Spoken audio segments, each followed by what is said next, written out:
السلام علیکم ناظرین، I hope you all are doing well. I am Azra Alam اور آپ سب دیکھ رہے ہیں آئکنز آف اچیومنٹ.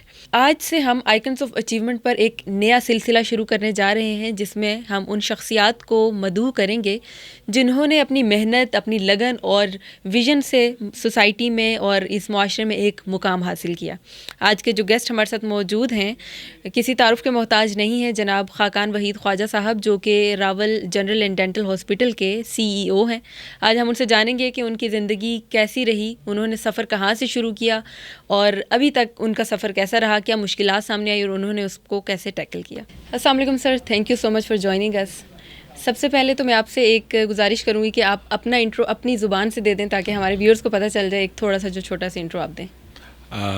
میں جی Khaqan Waheed Khawaja, I am running medical college, nursing college, physical college, that is the physical therapy college, and Form D, Doctorate of Pharmacy.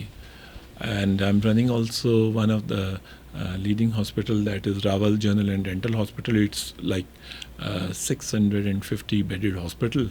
Great. اور اس میں الحمدللہ فرام اوپن ہارٹ سرجری سے لے کے چھوٹے سے چھوٹا آپریشن بھی ہو رہا ہے. تقریباً کوئی ایک مہینے کی ہماری 400 پروسیجرز ہوتے ہیں. ہمارے کوئی 11 آپریشن تھیٹرز ہیں اور اس میں مور دین 400 پروسیجرز ہو رہے ہیں اس وقت. Very amazing. Okay, since this podcast is about you, تو میں سب سے پہلے سوال آپ سے یہ کرنا چاہوں گی کہ بچپن کی کچھ یادیں ہمارے ساتھ شیئر کیجیے گا. آپ کا تعلق کہاں سے اور بچپن کیسا گزرا؟ بیسیکلی مائی فور فادر وہ آئے تھے آزاد مقبوضہ کشمیر سے، اور سری نگر بارہمولہ میں ہماری رہائش ہوتی تھی. میں تو ادھر اس وقت پیدا نہیں تھا. فور فادرز وہاں سے آئے تھے، اور my father was the first doctor in Pindi جب پاکستان بنا تھا at the time of partition. تو وہ 6 month امرتسر میں کام کرتے تھے اور 6 مہینے وہ سری نگر میں جاتے تھے. تو مسلمانوں کے بہت کم، کیونکہ ایجوکیشن اتنی زیادہ مسلمانوں میں نہیں تھی، تو he was the only doctor جو مسلم تھے. تو جب وہ پاکستان آئے تو راول پنڈی میں انہوں نے آ کے اپنا چھوٹا سا ایک ہاسپٹل بنایا اور شروع کیا دا ویری فرسٹ ڈے. اور that was the beginning of my family. پھر سسٹرز، بہنیں وہ ڈاکٹرز بنی، پھر بھائی ڈاکٹر بنے، پھر ان کی اب 3rd جنریشن ڈاکٹرز بن رہی ہے. And I am the only person جو کہ ڈاکٹر نہیں بنا، میں نے MBA کیا. تو لیکن ہاسپٹل رن کر رہا ہوں. وہ لوگ اپنے جابس بھی کرتے رہے ہیں اور اپنی کلینکس بھی کرتے رہے ہیں، لیکن ہاسپٹل کی سائڈ پہ نہیں آئے. تو میں کیونکہ ڈاکٹر نہیں بنا تو میں بزنس کے بعد ایز اے بزنس میں نے ہاسپٹل کو رن کیا. امیزنگ. تو آپ کے فادر نے آپ کو نہیں کہا کہ آپ بھی ڈاکٹر بنے، بہن بھائی بھی ڈاکٹر بن رہے ہیں؟ جی کافی انسسٹ کیا تھا، کیونکہ میں سب سے چھوٹا تھا تو اس لیے میں بچ گیا. تو میں ڈاکٹر نہیں بن سکا، ورنہ میں بھی کہیں آپریشنز کر رہا ہوتا، کسی آپریشن تھیٹر میں ہوتا، یا ڈاکٹر پیشنٹس کو دیکھ رہا ہوتا اور غصے سے پیسے جمع کر رہا ہوتا، اور کبھی پیشنٹس پہ غصہ کرتا، اور جب وہ پیسے نہ دے سکیں تو ان کو کلینک سے نکال دیتا. تو لیکن میں نے ویلفیئر سائٹ پہ زیادہ توجہ دی. اچھا، مطلب آپ نے یہ چیز تو مان لی نا کہ ڈاکٹر غصہ ضرور کرتے ہیں؟ جی بالکل کرتے ہیں جی. اور میں جا کے ان کو بتاتا ہوں کہ تھوڑا سا پیار سے، محبت سے بات کریں اور پیشنٹ سے پولائٹلی بات کریں گے تو اس کی آدھی بیماری چلی جاتی ہے. میں نے یہ چیز اپنے فادر میں دیکھی تھی، بٹ کیونکہ because of financial system, because of tensions, anxieties, worries, پھر ان کی فیملی کے بچوں کی پڑھائیاں، بجلی کا بل، اتنا زیادہ یہ پرابلمس ہیں. تو ڈاکٹر ہو، انجینئر ہو، بزنس مین ہو، ہر کوئی انزائٹی میں موجود ہے، تو وہ کبھی کبھی غصہ بھی کر لیتا. بالکل. لیکن ریلیٹیولی یہ زیادہ کہا جاتا ہے کہ ڈاکٹرز کو بہت غصہ آتا ہے.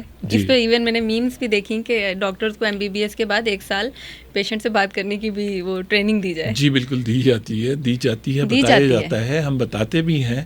اور اب یہ ٹرینڈ کم ہو رہا ہے، لیکن ایک ٹائم تھا جب تھوڑا زیادہ تھا بیکاز آف اینزائٹیز. ڈاکٹر بھی انزائٹی کے پیشنٹ؟ جی بالکل، وہ بھی انسان ہوتے ہیں. اینڈ آئی تھاٹ کہ جو انزائٹی کے ڈاکٹرز ہیں وہ زیادہ انزائٹی کے شکار ہو رہے ہوتے ہیں. جی ایگزیکٹلی.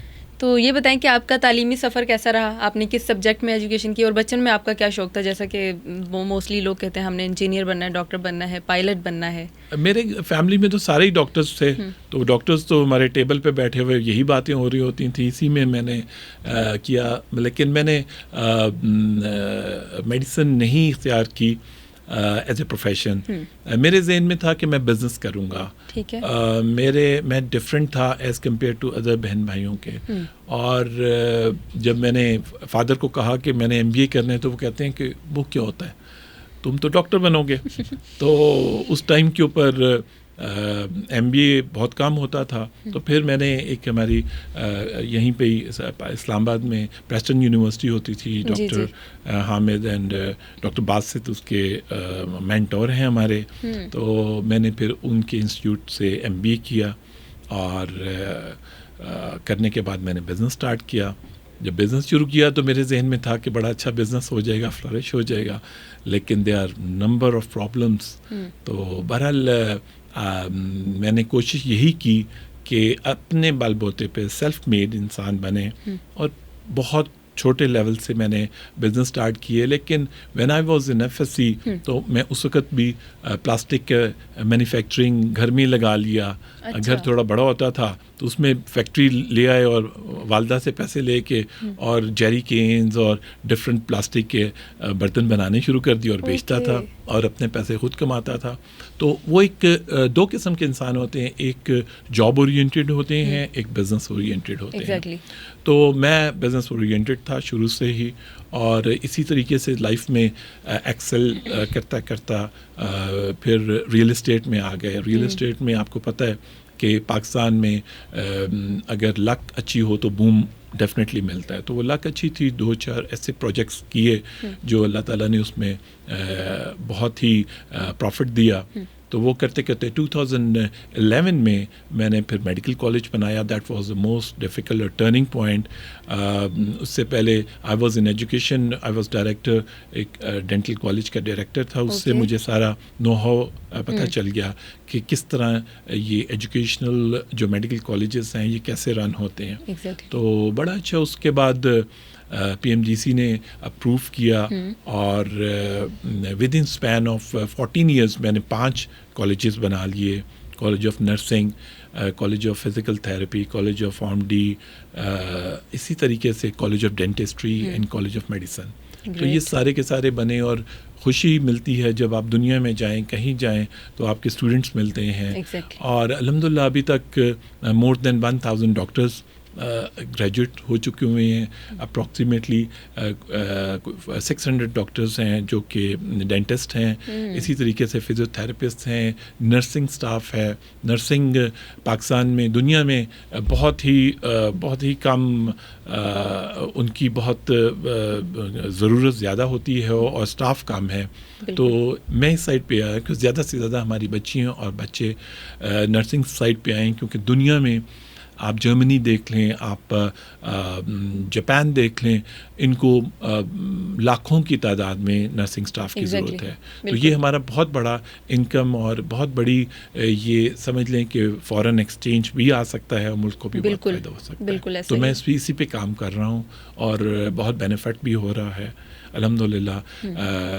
یہ کیونکہ ساتھ ساتھ ویلفیئر کا بھی کام ہمارا ہے, تو ہم ویلفیئر کو بھی پروموٹ کرتے ہیں اور ملک کے لیے بھی کر رہے ہوتے ہیں. That's amazing. اچھا, آپ نے بات کی کہ آپ نے اپنے FSC کے ٹائم میں, اس ٹائم اسپین میں آپ نے پلاسٹک کے برتن بنا کے وہ کیے, سیل کیے. تو کہتے ہیں کہ ول پاور ایک بہت بڑی چیز ہے. اب آپ کا فیملی بیک گراؤنڈ اچھا تھا, آپ کو مطلب نیڈ نہیں تھی کہ آپ اس طرح کرتے, لیکن وہی بات کہ سم جاب اورینٹیڈ ہوتے ہیں اور کچھ بزنس اورینٹیڈ ہوتے ہیں. تو آپ کو کبھی یہ فیل ہوا کہ میں اتنی اچھی فیملی بیک گراؤنڈ ہے میرا, میں کیوں برتن لے کے سیل کروں؟ نہیں, کبھی نہیں. یہ تو کچھ بھی نہیں ہے. میں اس سے بھی آگے کام کر سکتا تھا. وہ جو برتن بناتے تھے, کچھ عید سے پہلے ہمارے سیلز مین چلے گئے, تو میں وہ برتن خود بیچتا رہا. اچھا. خود جا کے شاپس پہ, کیونکہ پیسے تو مجھے ملنے تھے. اس کی عید پہ قربانی تو میں نے کرنی تھی اپنے پیسے سے. اس پیسے کو انجوائے تو بے شک تھوڑا تھا, لیکن انجوائے تو میں نے کرنا تھا. تو وہ ایک ٹیمپرامنٹ ہوتا ہے کہ آپ اپنے پیسے سے آپ نے اپنی زندگی گزارنی ہے, اپنے پیرنٹ سے مانگ کے نہیں گزارنی. بالکل ایسا ہی ہے, بالکل ایسا ہی. اچھا یہ بھی کہا جاتا ہے کہ جاب جو ہے لائک بزنس جو آپ کرنا چاہ رہے ہیں, بزنس ایک رسک ہے, مطلب آپ نے رسک لینا ہے, اس میں یہ بھی ہو سکتا ہے کہ آپ نے جو انویسٹمنٹ بھی کی ہے وہ ڈوب بھی سکتی ہے اور ہو بھی سکتا ہے کہ وہ ڈبل ہو کے آپ کو مل جائے. جی جی ڈیفینیٹلی 94-95 میں میرا ایک انویسٹمنٹ, میں نے جب سینٹرل ایشین اسٹیٹس ٹوٹ گئی تھیں جتنی بھی, تو I was the only Punjab سے میں واحد تھا جب میں, کیونکہ ادھر تفتان بارڈر یہ کوئٹہ سے کوئی 1400 کلومیٹر آگے ہے, تو یہ زائدان, اور آج کل آپ کو پتہ ہے زائدان اور ایران اور اس کا ایک بارڈر ہے زائدان, اور ہمارا تفتان ہے, بہت دور ہے. دن کو 48 ڈگری تھا اور رات کو 16-17 ڈگری, کیونکہ اٹس اے ڈیزرٹ بیسیکلی. تو میں بہت کام کیا, محنت کی. سینٹرل ایشین اسٹیٹ سے ہم آئرن اسکریپ خریدتے تھے, اور پاکستان میں لاہور میں فار اسٹیل بارز اور یہ جتنا سریا بنتا ہے یہ ہم بیچا کرتے تھے. And I earn lot at that time. وہاں کسٹم ڈیوٹیز پے کرتے تھے اور لیگلی ہم پے کر کے پاکستان لے کے آتے تھے. اس کے اگینسٹ ایران ہم چاول دیا کرتے تھے بارٹر سسٹم میں. تو جو بزنس ہوتا ہے وہ بیسیکلی ایک ٹیمپرمنٹ ہے, اور اس میں آپ نے راستہ خود چنا ہے کہ آپ نے صحیح اور غلط کا, اور اس میں ایک بال برابر کا فرق ہوتا ہے حلال اور حرام میں. تو اللہ کا شکر ہے کہ اللہ تعالیٰ نے برکت ڈالی جو بھی بزنس کیا. اور at that time because of one of the political, میں نام لینا نہیں اب چاہوں گا, پولیٹیکل ریجیم جس سے وہ کسٹم ڈیوٹیز بڑھا دی گئی تھیں, اور وہاں پھر مجھ جیسے بے شمار لوگوں کا وہاں پہ جو امپورٹس کا بزنس تھا وہ رک گیا تھا, اور لاس بھی ہوا تھا. لیکن کیونکہ ٹیمپرمنٹ بزنس کا تھا تو اس لیے وہ محنت کرتے رہے, تو پھر ود ان اسپین آف 2 اور 4 ایئرس میں ہم دوبارہ کھڑے ہو گئے بزنس میں اور ریئل اسٹیٹ میں اور پراپرٹیز میں, اور وہ بڑھتے بڑھتے بڑھتے ہم اس education and health services side پہ آ گئے. ایگزیکٹلی. اچھا اب لاسز ہوتے ہیں تو بہت سے لوگ ہوتے ہیں ان کا اتنا ٹیمپو نہیں ہوتا کہ وہ اس کو برداشت کر سکیں یا اس کو ٹیکل کر سکیں, ایسی سچویشن کو اوور کم کر سکیں. تو آپ کے اوپر جب یہ اس طرح کا وقت آیا تو آپ نے اس کو کیسے ٹیکل کیا؟ اور محنت کی, اور اسٹرگل کی, اور ٹائم دیا, اور ڈسہارٹ نہیں ہوا. تو کیونکہ مجھے معلوم تھا کہ ہر محنت کا پھل ملتا ہے, اور پاتھ صحیح تھی. اگر آپ کی پاتھ صحیح ہو تو آئی تھنک کہ آپ کو ہمیشہ پے بیک ہوتا ہے. تو وہ ہوا اور آپ کے سامنے. بالکل. اچھا I don't know it's a myth or fact کہ اکثر یہ کہا جاتا ہے کہ جو بزنس مائنڈ سیٹ ہے یہ گاڈ گفٹیڈ ہے, یہ آپ کے اندر پہلے سے ایک صلاحیت موجود ہے, اور وہی لوگ بزنس کرتے ہیں جن کے اندر یہ پہلے سے ہو. تو کیا یہ سچ ہے, یا کوئی بھی انسان جس میں ول پاور ہو, جس میں موٹیویشن ہو, ڈسپلن ہو, وہ بزنس کر سکتا ہے؟ دیکھیں, اس بزنس کے لیے آپ کو جو پرائرٹی ہے وہ ہے number 1 honesty, number 2 hard work, اور نمبر 3 یس لک. آپ تو یہ تیسرے نمبر یس میٹر لاٹ.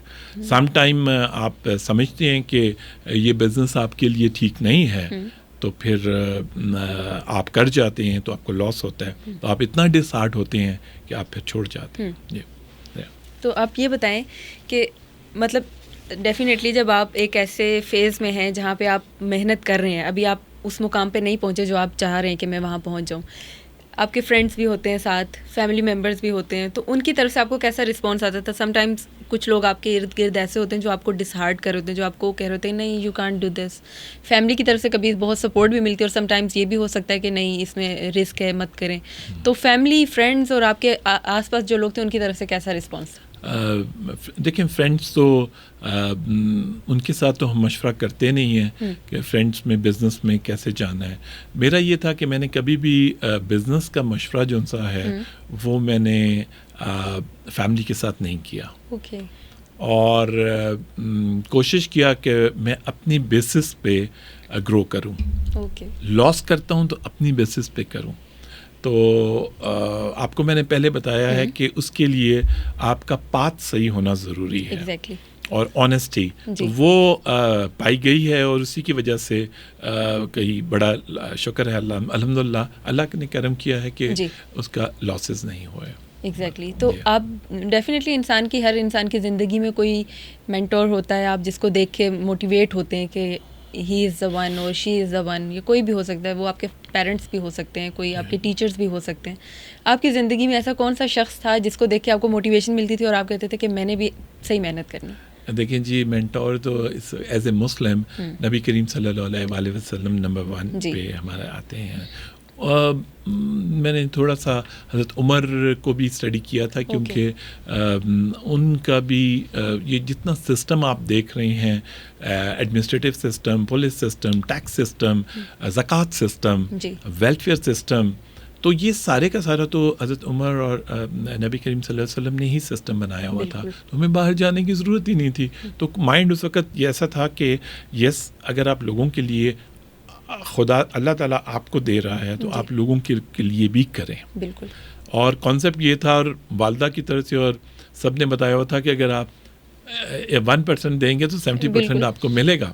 تو اس کانسیپٹ پہ مجھے ملا پھر, اور شکر اللہ کا کہ ہم جو بھی بزنس میں گیا, ڈفرینٹ بزنسز کیے, آئرن اسکریپ امپورٹ کیا, رائس ایکسپورٹ کیا, یہ پلاسٹک جیریکینز بے شمار جو اور یہ برتن ہوتے ہیں یہ بنائے.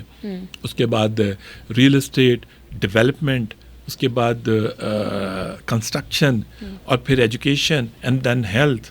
تو یہ ڈفرینٹ کارنرز کے بزنسز تھے, بٹ ہمیں بڑا اچھا فیڈ بیک ملا, اس لیے کہ ہر بزنس کو میں نے اینڈ تک پہنچا کے دوسرا بزنس سٹارٹ کیا, اور اس سے بہتر نیکسٹ اسٹیپ میں گئے. بالکل ایسا ہی ہے. تو آپ نے ڈفرینٹ بزنسز کیے ہیں, real estate, construction, health, education. تو سب سے زیادہ آپ کو محنت کس بزنس میں فیل ہوئی کہ اس میں بہت ان پٹ چاہیے؟ ہر بزنس میں محنت ہر بزنس میں چاہیے ہوتی ہے, اور کوئی بھی بزنس لے لیں آپ, جب تک آپ محنت نہیں کریں گے, ٹائم نہیں دیں گے, آپ کو سیکریفائز کرنے ہوتے ہیں, کچھ نہ کچھ سیکریفائز کرنے ہوتے ہیں. تو وہ کیے, اور آج yes definitely it's not a 9 to 5 job کہ آپ بس وہ سیلری آپ کو منتھ کے اینڈ پہ. نو ایبسلیوٹلی ناٹ. مجھے یاد ہے جب راول میرا میڈیکل کالج بن رہا تھا تو میں رات کو 3 بجے آیا کرتا تھا, کنسٹرکشن کروا کے لوگوں کے سامنے کھڑے ہوتے تھے, ان کو کروانا تھا کیونکہ ٹائم شارٹ تھا اور انسپیکشنز آ رہی تھیں, تو اس لیے 3 بجے رات کا کون آتا ہے, لیکن آئے کیا. بالکل ایسے ہی. آپ ڈیفینیٹلی آپ نے اتنے بڑے بزنسز کیے ہیں, آپ کے انڈر ٹیم بھی ہوگی, تو آپ یہ بتائیں کہ ٹیم ورک کا کتنا بڑا رول ہوتا ہے؟ بہت بڑا رول ہوتا ہے. آپ کے پاس اچھی, جیسے کنسٹرکشن میں اگر ہے تو آپ کے پاس جو میسنری ورک کرتے ہیں, جو ووڈ ورک کرتے ہیں, وہ اسٹیبلش ہونے چاہیے, اچھے کاریگر ہونے چاہیے. کنسٹرکشن ایک اپنی جگہ پہ ہے. اب اس وقت اگر ہم لے لیں ایجوکیشن میں, تو faculty, doctors, professors, associate professors, assistant professors, یہ سارے ویل کوالیفائڈ ہونے چاہیے. پھر آپ کے اسٹینڈرڈز اوپر جاتے ہیں, کیونکہ میں نے تو پڑھانا نہیں ہے, وہ تو پروفیسر نے پڑھانا ہے.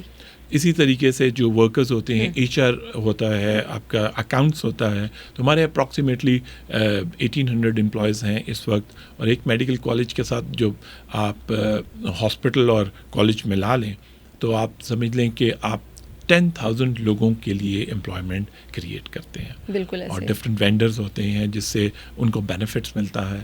تو آئی تھنک کہ اس کو اور بوم کرنا چاہیے. گورنمنٹ کو بھی چاہیے کہ گورنمنٹ اور میڈیکل کالجز بنائیں. اس کا ریزن یہ ہے کہ ہمارے جو ایف ایس سی کے کوالیفائی کرتے ہیں بچے ایم ڈی کیٹ کے لیے, وہ اپروکسیمیٹلی 200,000 2 لاکھ بچہ ہوتا ہے, اور جن کو سیٹس ملتی ہیں وہ پرائیویٹ سیکٹر میں صرف 11,000 بچوں کو سیٹ ملتی ہے.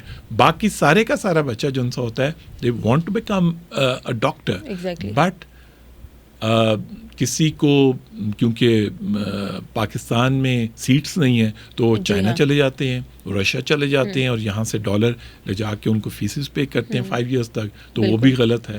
تو اس لیے حکومت کو چاہیے کہ یہاں اور میڈیکل کالجز بنائیں, اور یہیں پہ ڈاکٹرز کی ایک پوری کی پوری ٹریننگ دیں, تاکہ اس وقت پاکستان میں 1300 to 1500 پیشنٹس پہ ایک ڈاکٹر ہے. اتنا کم نمبر ہے.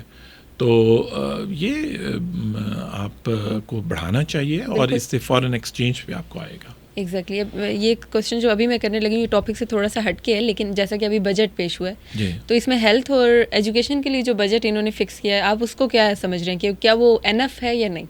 I don't think so.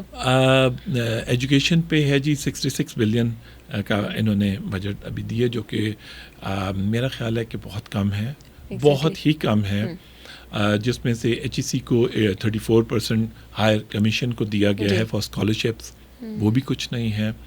1000 ارب کا تو صرف انہوں نے بجٹ دیا ہے فار ڈیولپمنٹ, یہ گلیوں میں, اور اب جو اب ان کے اپنے ایم این ایس کو یہ ڈسٹریبیوٹ کریں گے, جس میں سے آئی تھنک وہ بھی نہیں لگے گا. You know it and I know that. تو اس میں آئی تھنک کہ ان کو بڑھانا چاہیے. جس طرح 146 بلین کا بجٹ ہے ہیلتھ میں, اب 1947 سے لے کے آپ اسلام آباد کو لے لیں, بالکل 1947 سے لے کے ابھی تک 2 ہاسپٹل ہیں جو بنے ہیں گورنمنٹ کے, اور باقی سارے پرائیویٹ سیکٹر میں ہیں. اور آبادی کتنی ہے؟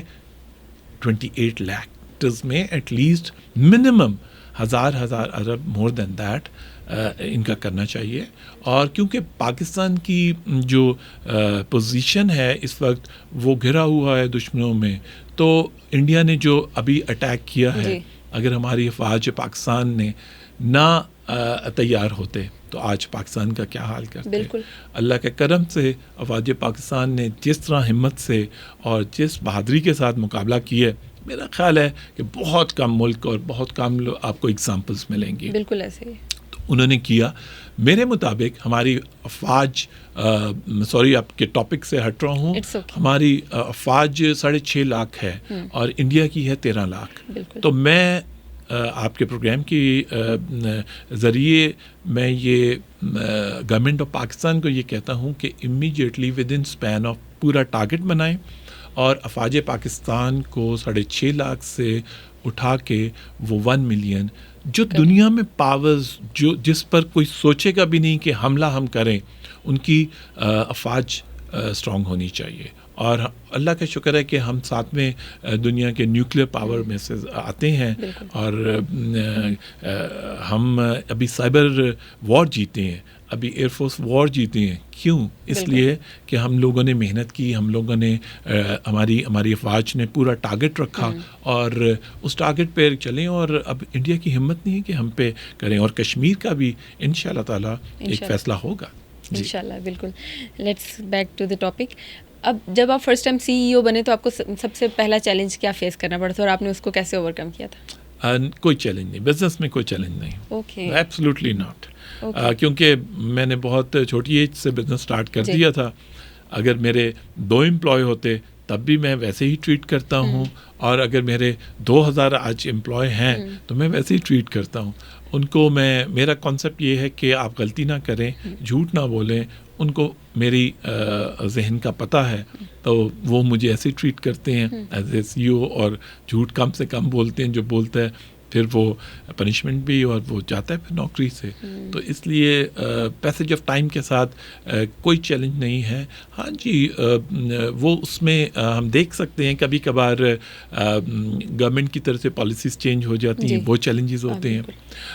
کبھی آپ سمجھ لیں کہ فائنینشیلز ہٹ بیک ہو جاتا ہے, تو اس کو مینیج کرنا, دیٹ از مینیجیریل کوالٹیز. وہ آپ کے CEO جو ایگزیکٹو ممبر ہوتے ہیں ان کے پاس یہ کوالٹیز ہونی چاہیے. تو آئی تھنک کہ وہ ہم کوپ اپ کر کے نکل آتے ہیں اس کے. بالکل ایسا ہی ہے. آپ کیا سمجھتے ہیں کہ ایک جو لیڈر ہوتا ہے اس میں کیا کوالٹیز ہونی چاہیے کہ وہ ایک ٹیم کو لے کر چل سکے؟ Honesty number 1, hard work number 2, اور ٹرسٹ. آپ ٹرسٹ کیے بغیر اپنی ٹیم کو آگے نہیں لے کے جا سکتے ہیں, اور جب تک ٹرسٹ ان میں نہیں آئے گا آپ کا کام نہیں ہو سکتا. آپ سارے کام خود نہیں کر سکتے. ڈیفینیٹلی. اور مینیجریل کوالٹیز جو لیڈرشپ کوالٹیز ہیں وہ right person should be on the right path, right chair. ہمارا پرابلم ہے کہ ہم صحیح جو ہم ہائرنگ کر رہے ہوتے ہیں وہ رائٹ پرسن کو ہائر نہیں کرتے, کسی کے کہنے پہ کر لیتے ہیں. It should be on merit, اور میرٹ پہ جب آپ کریں گے تو آپ کی آرگنائزیشن اسموتھلی چلیں گی. بالکل ایسا ہی ہے. تو سر یہ بتائیں کہ ابھی آپ کا جو راول انسٹیٹیوٹ کا ایکسپیرینس ہے یہ سو فار کیسا ہے؟ ایکسلنٹ جی، ماشاء اللہ وی آر گروئنگ. ابھی ہم نیکسٹ اسٹیپ میں چلے گئے ہیں، that is Rawal international university. وہ اللہ کے کرم سے HEC نے اپروو کر دی ہے. That is the most difficult inspections ان کی ہوتی ہیں، بہت مشکل ہوتی ہیں، وہ اپروو ہو گئی ہیں. نیکسٹ اسٹیپ میں نیشنل اسمبلی نے بل پاس کر دیا ہے. ہمارا چارٹر جو بل ہوتا ہے وہ نیشنل اسمبلی سے اپروو ہوتا ہے، وہ کر دیا. اور next within span of 3 months انشاءاللہ سینٹ سے بھی اپروو ہو جائے گا. And then you will come to know کہ راول انٹرنیشنل یونیورسٹی کس لیول تک جاتی ہے اور کتنا ریلیف دیتی ہے اپنے بچوں کو اور اسٹوڈنٹس کو ایجوکیشن میں. بالکل.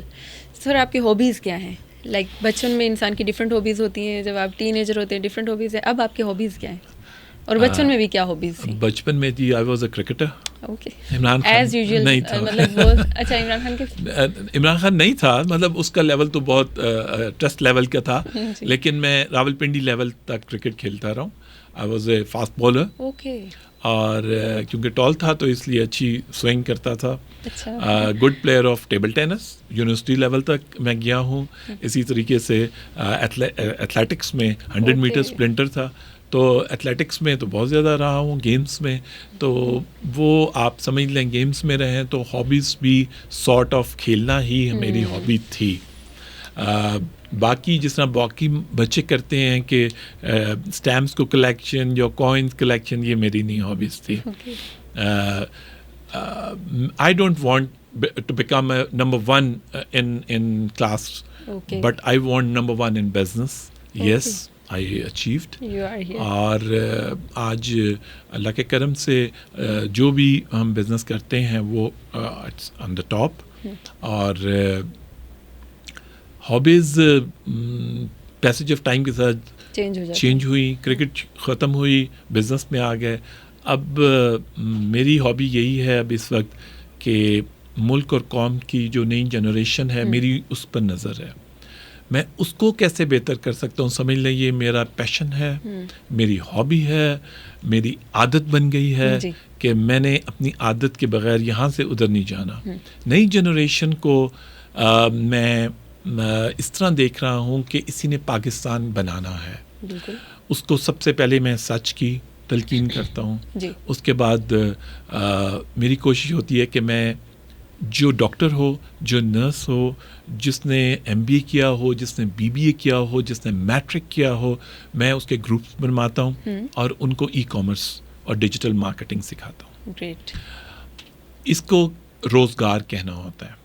اب جیسے ہی وہ 4 month کا اپنا کورس ای کامرس کا پورا کرتے ہیں، الحمدللہ دے آر اسٹارٹ ارننگ.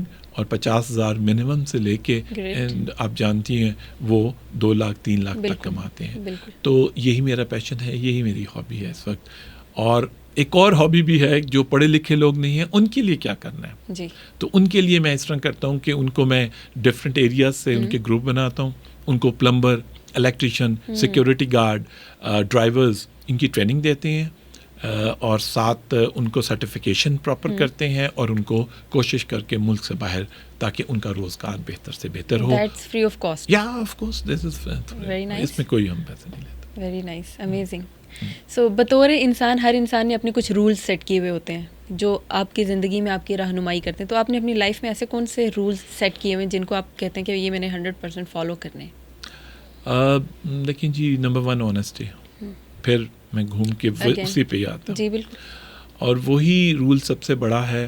اور سیکنڈ یہ ہے کہ جب آپ نے اپنی لائف کا ایک حصہ ایجوکیشن کا تھا وہ ختم ہوا، بزنس میں آ گئے وہ ہوا، اب تو بزنس کا بھی آلموسٹ میں اس کو ختم نہیں سمجھوں کیونکہ اب میں I am more indulge in welfare and politics. تو جب میں نے ہی ایجوکیشن دینی ہے، میں نے ہی ایجوکیشن کی پالیسیز بنا کے امپلیمنٹ کرنی ہے، ہیلتھ کی پالیسیز بھی میں ہی بنا کے اپنے لوگوں کو ہیلتھ کارڈ دیتا ہوں. بہت کم پیسوں پہ. لائک سپوز ایک فیملی کو 15,000 لے کے ان کا 6 لاکھ تک 7 لاکھ تک انشورنس کروا دیتے ہیں ان کی فیملی کی. اور IPD اور آپریشنز ان کے 100% فری ہوتے ہیں. تو یہ پالیسیز گورنمنٹ بھی دے سکتی ہے. بالکل دے سکتی ہے. گورنمنٹ کے پاس پیسے نہیں ہیں، وہ IMF سے پیسے مانگتی ہیں، لیکن دے شوڈ سٹ ٹوگیدر اور ان کو چاہیے کہ اگر ایک انسان اکیلا پالیسیز بنا کے لوگوں سے ہی تھوڑے پیسے لے کے ان کی انشورنس کر کے, تو آپ, میں فار دا لاسٹ 2 years میں دے رہا ہوں ہیلتھ پالیسی, ان کی فری ٹریٹمنٹ ہو رہی ہیں, تو میں تو پائلٹ پروجیکٹ کر کے کامیاب ہو گیا ہوں.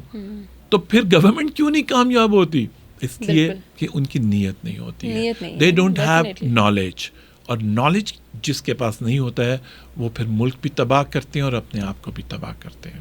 دیز آر دی ریزنس ہماری ڈکلائن ہونے کا. بالکل ایسا ہی ہے. سم ٹائمز ہم دیکھتے ہیں کہ کہتے ہیں کہ جب آپ کامیابی کے سفر پر گامزن ہیں تو بہت سی چیزوں کو آپ کو کمپرومائز کرنا پڑتا ہے. لائک آپ اپنا ٹائم اپنا انویسٹ کرتے ہیں بزنس میں, نہ کہ فرینڈس کے ساتھ یا باہر کھیلنا کودنا اس طرح کی چیزیں. بچپن سے ہی لے لیں اگر ہم, تو آپ نے اس کامیابی کے سفر میں کیا کن قربانیوں کا سامنا کیا؟ بچوں کو ٹائم نہیں دیا, بہت بڑی قربانی. بالکل. اور بزنس کو دیا, بزنس کو انہینس کیا, اور اب پالیٹکس اور حلقے میں جاتے ہیں. کانسٹیٹوئنسی اسلام آباد کی ہے, اس کے بعد میری اپنی پولیٹیکل پارٹی ہے. میں اپنی پولیٹیکل پارٹی, کیونکہ اگر میں کسی پولیٹیکل پارٹی کو فالو نہیں کر سکتا ہوں تو میں جھوٹ بھی نہیں بول سکتا ہوں کہ میں تمہارے لیے مجھے اپنی پارٹی میں لے آؤ اور میں یہ کر دوں گا یا بہتر کام. تو پھر اگر آپ نے ڈیلیور کرنا ہے تو آپ حکومت میں, ناٹ نیسسری کہ آپ گورنمنٹ میں بھی آ کے, آپ گورنمنٹ سے باہر رہ کے بھی تو ڈیلیور کر سکتے ہیں. میں ایجوکیشن ڈیلیور کر رہا ہوں for the last 14 years, 15 years. Health deliver کر رہا ہوں 15 years سے. یہ جو پڑھے لکھے لوگ نہیں ہیں ان کو ٹرین کر کے ملک سے باہر بھیج رہا ہوں. ملک کے لیے ریونیو آ رہا ہے, ڈالرز آ رہے ہیں. ابھی نرسز کو, ہمارا 4 years کا کورس ہوتا ہے نرسز کا, جس کو BSN کہتے ہیں, ان کو میں نے جرمن لینگویج پڑھانی شروع کر دی. اب جسٹ تھنک اباؤٹ کہ یہ کیوں نہیں کر سکتے ہیں. بالکل, they can do it but that's they again don't کہ they want don't it or they don't have the knowledge. اگر knowledge نہیں ہے, okay, come over, sit together. میں آپ کو بتاتا ہوں کہ آپ پورے پاکستان میں نرسز کے ساتھ ان کو لینگویج اسٹارٹ کریں. اب یقین کریں کہ جرمنی کو اپروکسیمیٹلی 8 لاکھ نرسز چاہیے. کیا پاکستان دے سکتا ہے؟ نہیں دے سکتا. لیکن اگر ٹرینڈ ہوں تو بالکل جا سکتا ہے. اور جرمن لینگویج اگر ہماری بچی کو یا بچے کو آتی ہو تو اس کا جو بیسک سیلری سٹارٹ ہم نے جو بات کی ہوئی ہے ان کی 1500 یوروز, مین 4.5 لاکھ اس کی سیلری ہوگی. لیکن میں ان سے ایک پرومس کرتا ہوں اور ان سے بھی لیتا ہوں کہ آپ 500 یورو ملک میں واپس بھیجیں گے اگر آپ کو 1500 یوروز ملیں گے. اور ڈیفینیٹلی ان کی بیسک ہے, باقی پیسج آف ٹائم کے ساتھ تو ان کی سیلری بڑھے گی. اس کو چینج کہتے ہیں, اس کو اویئرنیس کہتے ہیں. بالکل, اس کو تو اویئرنیس نہیں کہتے ہیں کہ آپ صرف باتیں کریں, آپ ڈیلیور نہ کریں, اپنے یوتھ کے ہاتھ میں پتھر دے دیں اور جا کے آگ لگاؤ. نہیں, ایسا نہیں ہوگا. بالکل ایسا ہی میرا کانسیپٹ ہے کہ یوتھ کے ہاتھ میں آپ قلم دو, آپ پین دو, اس کو نالج دو. نہیں آتا آپ سکھاؤ. اور e commerce is one of the leading اس وقت دنیا میں. ڈیکوڈنگ کوڈنگ وہ سکھائیں, اور آپ کہاں سے کہاں آپ IT میں ملک میں کے لیے بھی بہتر ہو سکتے ہیں. بالکل. تو میں جو سوچتا ہوں ملک کے لیے وہ میں ڈیلیور کر دیتا ہوں, مجھے حکومت کی ضرورت نہیں ہے. بالکل ایسا ہی ہے. تو سر آپ کی لائف کا کوئی ایسا واقعہ جو بہت آپ سمجھتے ہیں کہ دوسروں کو بھی انسپائر کرے گا؟ لائف میں ایک ٹائم پہ جب لاسز ہوئے تو اس ٹائم پہ میں ہمت ہار سکتا تھا, لیکن ہمت نہیں ہارا. اور میں نے بہت تھوڑے پیسے سے, اپروکسیمیٹلی آپ سمجھ لیں کہ 50,000 سے بزنس دوبارہ شروع کیا, 50,000 سے ان 1998 میں. اور پھر دوبارہ واپس اپنے قدموں پہ کھڑا ہوا. تو آئی تھنک کہ جو یوتھ ہے اور جو لوگ بزنس کرنا چاہتے ہیں ان کو میرا یہی مشورہ ہے کہ ہمت نہ کبھی ہاریں, اور ڈائریکشن اپنی اسٹریٹ رکھیں, جس کی وجہ سے آپ ایک دن اپنے ٹارگیٹس اچیو ضرور کریں گے. بالکل ایسا ہی ہے. تو وہ اسٹوڈنٹس یا وہ ینگسٹرز جو اب اس سائڈ پہ آنا چاہ رہے ہیں, اور ان لوگوں کو آپ کیا پیغام دینا چاہیں گے جو مطلب کہ فوراً سے کوئی بھی ایسی سرکمسٹانس آ جاتی ہے لائف میں تو وہ اپنی ہمت ہار دیتے ہیں؟ سب سے پہلی چیز ہے کہ ایجوکیشن کے ساتھ ٹیکنیکل ایجوکیشن ہونا چاہیے، اور وہ میں کر رہا ہوں. E commerce, digital marketing. جب ایک بچہ کبھی لائف میں اس کو نوکری نہیں ملتی تو وہ گھر میں بیٹھ کے اپنے موبائل پہ ای کامرس، اور وہ منیمم 50,000 سے لاکھ، 1.5 لاکھ، 2 لاکھ جو میرے سامنے ہیں تو 5-5 لاکھ بھی انہوں نے کمائے ہیں. تو اسی لیے تو حکومت کو ہم کہتے ہیں کہ پلیز 18% ڈیجیٹل مارکیٹنگ پہ، ای کامرس پہ لگانا بند کر دیں. انہیں 18% لگا دیا. جی ہاں بالکل. بچہ وہ بچے کما رہے ہیں، ہمارے اپنے بچے ہیں جو ارن کر رہے ہیں. آپ صرف ان کی بات کر رہے ہیں جو ٹیکس نہیں پے کر رہے. سٹورز کی بات کر رہے ہیں. انہوں نے ان کو کہا ہے کہ جناب وہ ای کامرس پہ گھر پہ آ جاتا ہے تو وہ ارن زیادہ کر رہے ہیں، ہم ارن نہیں کر رہے ہیں، اس لیے ہم ٹیکس نہیں دیں گے. نہیں، غلط ہے یہ. وہ بھی ارن کر رہے ہیں اور بچے بھی ارن کر رہے ہیں جو ای کامرس کرتے ہیں. تو یہ ٹیکس نہیں ہونا چاہیے 18%. بالکل، بہت زیادہ انہوں نے کر دیا. جی بالکل. تو میرا نئی جنریشن کو یہ ہے کہ یس، آپ جب بھی چاہیں کانٹیکٹ کر سکتے ہیں، اور میں ای کامرس کی میری کلاسز ہوتی ہیں فری آف کاسٹ. ارن کریں، اپنا بزنس بھی کریں، اپنی جاب بھی کریں، اور ساتھ ای کامرس بھی کریں. بالکل. تو 3 چیزوں سے اگر پیسہ آئے گا تو آپ اپنے گھر کے اخراجات چلا سکیں گے. ادروائز مہنگائی، انفلیشن بہت زیادہ ہو چکی ہوئی ہے، جس کی وجہ سے گھر چلانا اور بہت مشکل ہے. اور یہ ہمارا 80% لوگوں کا پرابلمس ہے. بالکل ایسے ہی. باقی جو 20% ہے وہ ایلیٹ کلاس ہے. جی. ان کو تو یہ بھی نہیں پتا کہ بجلی کے یونٹس کتنے کا ہے. آج اگر 4 روپے 76 پیسہ بڑھا دیا پیٹرول، اور ڈیزل 7.5 روپے بڑھا دیا. 7.5 روپے اس انسان کو پتہ چلتا ہے جو پے کر رہا ہے. بالکل. تو ان کو تو پتہ ہی نہیں ہے. تو وہ ایلیٹ کلاس کو ہم بالکل کاؤنٹر نہیں کرتا. میری پولیٹیکل پارٹی جو پاکستان عوامی قوت ہے وہ 80% لوگوں کے لیے ہے، اور انہی میں ہی ہماری قوم آتی ہے. اور انشاءاللہ تعالی آنے والے وقت میں بہت کلیئر ہوں کہ جس طرح میں اسٹوڈنٹس کو، جس طرح میں یوتھ کو لے کے چل رہا ہوں، یوتھ میرے ساتھ اسٹینڈ کرے گا پیسج آف ٹائم کے ساتھ. I hope so. بس 3 ٹپس دے دیں ان ینگسٹرس کو جو لائف میں کچھ کرنا چاہ رہے ہیں. آنیسٹ رینج، ٹارگیٹ اچیو کریں. اپنا پہلے ٹارگیٹ بنائیں اور اس کو اچیو کرنے کے لیے ہارڈ ورک اینڈ آنیسٹی. یہ اس چیز کے علاوہ کوئی چیز ادھر ادھر نہ دیکھیں، آپ کو آپ کا ٹارگیٹ مل جائے گا. How to tackle distractions. Distractions آتی ہیں but that is called hard work. اس میں آپ لک کاؤنٹ کرتی ہے، لیکن ہارڈ ورک لک کو بھی شکست دے دیتی ہے. In discipline. یس. اور آنیسٹی ان دونوں چیزوں کو شکست دے دیتی ہے. تو جب آپ سچائی پہ ہیں تو پھر آپ کو کوئی بھی نہیں. اب مجھ جیسا انسان جو بزنس مین تھا، جس نے سیلف میڈ ہے، یہاں آ کے کھڑے ہو کے سارا کیا ہے. لائک سپوز میں دیکھا جائے تو میرے 52 گارڈز ہیں، لیکن میں خود ڈرائیو کرتا ہوں. بالکل. یہ ایک مائنڈ سیٹ ہے کہ آپ نے نہیں پوز کرنا، آپ نے نہیں اپنے آپ کو غلط پروجیکشن کرنی. یہاں جس کے پاس 50 کروڑ آتا ہے وہ 200 لڑکے بندے کھڑے کر لیتا ہے. دس از ایبسلیوٹلی رانگ. آپ اپنی نیشن کے لیے کریں، اپنے اسٹوڈنٹس کے لیے کریں، اپنی نئی جنریشن کے لیے کریں. تباہ ہو چکی ہوئی ہے.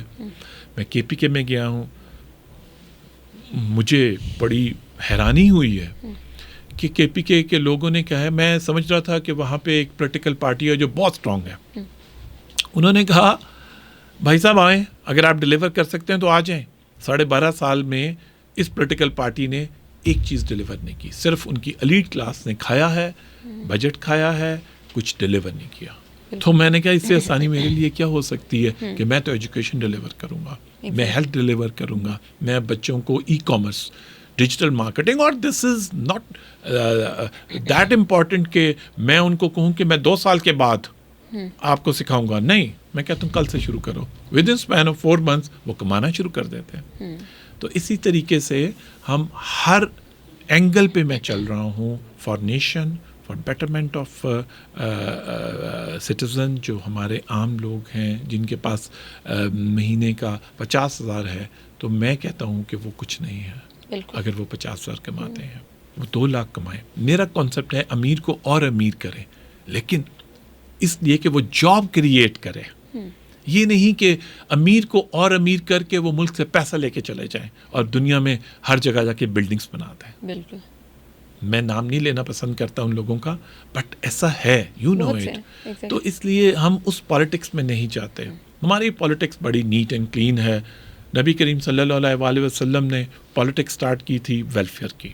میں پالیٹکس کو پاور اور پیسے سے ختم کر کے واپس ویلفیئر میں لے کے آنا چاہتا ہوں. اور وہ میں اگزامپل اپنے آپ سے دے رہا ہوں، اپنے آپ کو، لوگوں کو. اور لوگ جو میرے ساتھ سٹینڈ کرتے ہیں وہ بلائنڈلی میرے ساتھ سٹینڈ کرتی ہیں، کیونکہ ان کے گھر کا ایک بچہ جو پڑھا لکھا نہیں ہے اس کو میں ٹرین کر کے ملک سے باہر بھیج چکا ہوں، اور ایک بچہ جو پڑھا لکھا ہے اس کو میں ای کامرس دے کے، اس کے گھر میں بیٹی بیٹھی ہوئی ہے اور وہ کما رہی ہے گھر کے اندر، اس کے پاس جابس تو نہیں. آپ سب کا بہت شکریہ ہمارے ساتھ اینڈ تک جڑے رہنے کے لیے. امید کرتی ہوں کہ آج کا پوڈ کاسٹ آپ سب کو بہت پسند آیا ہوگا اور بہت کچھ سیکھنے کو ملا ہوگا، خاص طور پر ان لوگوں کو، ان ینگسٹرز کو اور یوتھ کو جو بزنس کی جانب جانا چاہ رہے ہیں، اور ان لوگوں کو بھی جو اگر بزنس کر رہے ہیں اور ان کو کسی لاس کا سامنا ہے تو آپ کیسے اس کو ٹیکل کر سکتے ہیں. اگر آپ مزید ایسے پوڈ کاسٹ دیکھنا چاہتے ہیں تو آئکنز آف اچیومنٹ کو فالو کرنا مت بھولیے گا. سبسکرائب کریں ہمارے چینل کو، اور دوستوں کے ساتھ، فیملی کے ساتھ ضرور شیئر کریں. اس سے بھی اچھے اچھے پوڈ کاسٹ ہم آپ کے لیے لے کر آئیں گے. تھینک یو سو مچ. اللہ حافظ.